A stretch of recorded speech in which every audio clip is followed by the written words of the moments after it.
आप लोगों के हिसाब से भारत की सबसे नाकारा सरकारी एजेंसी कौन सी है?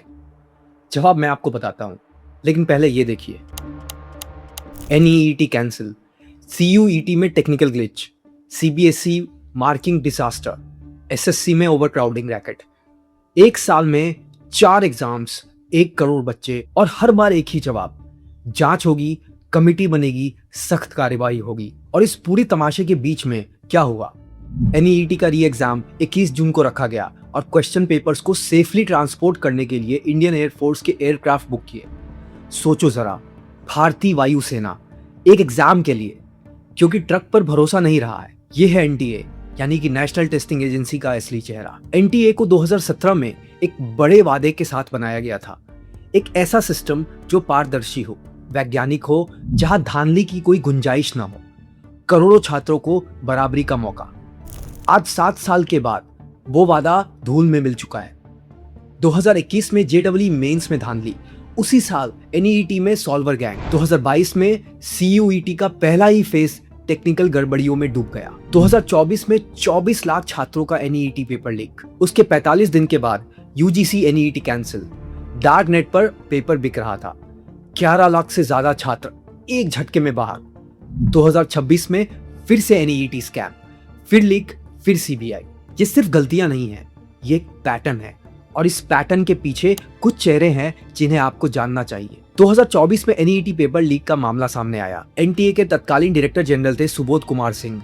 स्कैम इतना बड़ा था कि सरकार को उन्हें हटाना पड़ा, कंपलसरी वेट पर भेजा गया। और सजा क्या थी? अक्टूबर 2024 में मिनिस्ट्री ऑफ स्टील में एडिशनल सेक्रेटरी की पोस्टिंग मिल गई। जेल नहीं, सस्पेंशन नहीं, बस एक और सरकारी कुर्सी। इनकी नजरों में 1 करोड़ बच्चों के करियर की इतनी ही कीमत है। लेकिन ये तो बस एक झलक है। 2024 में एनटीए के चेयरमैन थे Pradeep Kumar Joshi. Paper leak controversy के बाद सरकार ने जांच कमेटी बनाई और उस कमेटी का हेड किसे बनाया? खुद प्रदीप कुमार जोशी को। वही आदमी जिसकी एजेंसी पर लीक का आरोप था, उसी को अपनी एजेंसी की जांच करने दे दी। ये सिर्फ इनकॉम्पिटेंस नहीं है, ये बेशर्मी है। और 2026 एनटीए के डायरेक्टर जनरल है अभिषेक सिंह। 3 मई को एनईईटी हुआ। एग्जाम के एक हफ्ते बाद उन्होंने लिंक्डइन पर एक पोस्ट लिखी, एग्जाम की स्केल, ट्रांसपेरेंसी और कॉम्प्लेक्सिटी की तारीफ की। पेपर लीक की खबरें आ चुकी थी, छात्र प्रोटेस्ट कर रहे थे और एनटीए चीफ लिंक्डइन पर अपनी पीठ थपथपा रहे थे। 12 मई को एग्जाम कैंसिल हुआ, वही लिंक्डइन पोस्ट डिलीट हो गया। अब 2026 की लीक को समझो। 3 मई को एग्जाम था। 1 मई की रात एग्जाम से 42 घंटे पहले सीकर के एक हॉस्टल में व्हाट्सएप मैसेज आया, एक गेस्ट पेपर, 40 क्वेश्चंस। जब एग्जाम हुआ 180 में से 150 क्वेश्चंस मैच हुए, यानी 83%। ये गेस्ट पेपर नहीं था, ये असली पेपर था।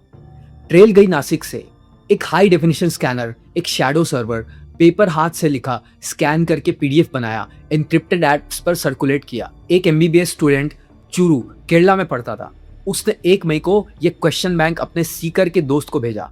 वहां से गया काउंसलर राकेश कुमार मंडवरिया के पास, जो पेड व्हाट्सएप ग्रुप्स में वीआईपी सेट्स के नाम पर पेपर बेच रहा था। इस पूरे मुद्दे पर हमने एक डेडिकेटेड वीडियो बनाई हुई है, जिसके लिंक हम डिस्क्रिप्शन में डाल देंगे, उसे एक बार जरूर देख लीजिएगा। 2024 में पेपर फिजिकली फोटोग्राफ हुआ था, 2026 में डिजिटली स्कैन होकर शैडो सर्वर से आया। मेथड बदला गया, सिस्टम वही रहा। राजस्थान एसओजी ने 150 लोगों से पूछताछ की, सीबीआई ने केस लिया और जांच में एक और चीज मिली।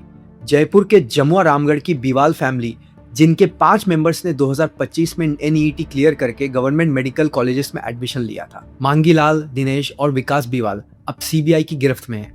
2026 लीक नेटवर्क से डायरेक्ट कनेक्शन था, मतलब ये नेटवर्क 2024 में भी चल रहा था, सिर्फ पकड़ा नहीं गया। सीकर का सिलेक्शन रेशियो देखें, 2024 में वहां से 7.48% ने 650 प्लस स्कोर किया। नेशनल एवरेज था 1.3%। यह डेटा एनटीए के पास था, सुप्रीम कोर्ट के पास था, राधाकृष्णन कमेटी के पास था और 2026 तक वही सिस्टम चलता रहा। और फिर एनईईटी के बाद सीयूईटी। 30 मई को सीयूईटी यूजी 2026 कई सेंटर्स पर डिले हुई।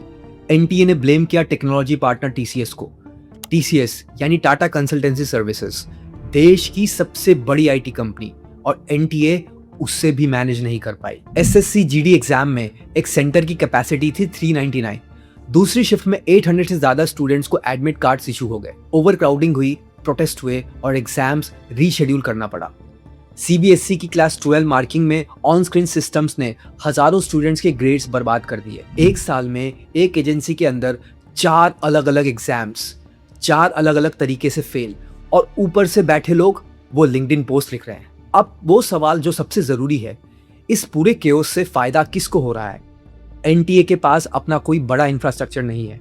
Paper printing, transport, security, IT systems सब प्राइवेट वेंडर्स को आउटसोर्स हैं। जब ग्लिच होती है तो एनटीए कहता है टीसीएस की गलती है, टीसीएस कहता है टेक्निकल इशू है, और छात्रों को मिलता है कंपनसेटरी टाइम। बहुत बड़ा एहसान। लेकिन आउटसोर्सिंग तो बस ऊपर की बात है, असली खेल तो इसके नीचे है। 2024 के अरेस्ट को देखें। कोचिंग सेंटर से जुड़े हुए लोग, टीचर्स और मीडिएटर्स। 2026 में वही नेटवर्क। सीकर का 7.48% सिलेक्शन रेशियो 2024 में ही रेड फ्लैग था। नेशनल एवरेज 1.3% था। ये डेटा एनटीए के पास था, सुप्रीम कोर्ट के पास था, राधाकृष्णन कमेटी के पास था। किसी ने सीरियसली नहीं लिया क्योंकि किसी को लेना नहीं था। और ये सोचना कि लीक हमेशा बाहर से ही होती है, ये भी गलत है। ज्यादातर लीक्स अंदर से होती है।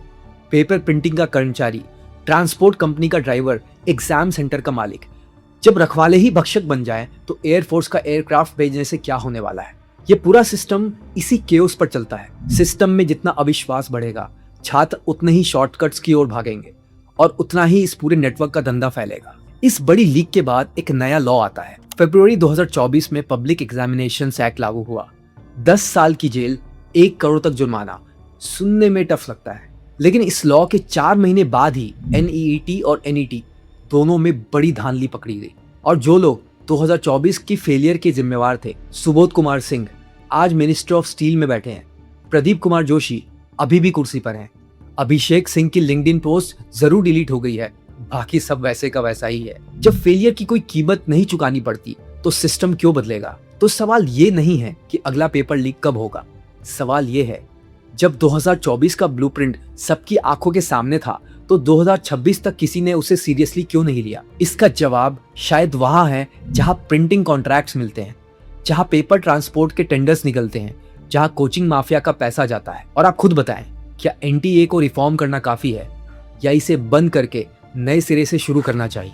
और जो लोग भी इस सारे स्कैम में इन्वॉल्व थे, उनके साथ क्या सलूक करना चाहिए? हमारे कमेंट सेक्शन में बताइए।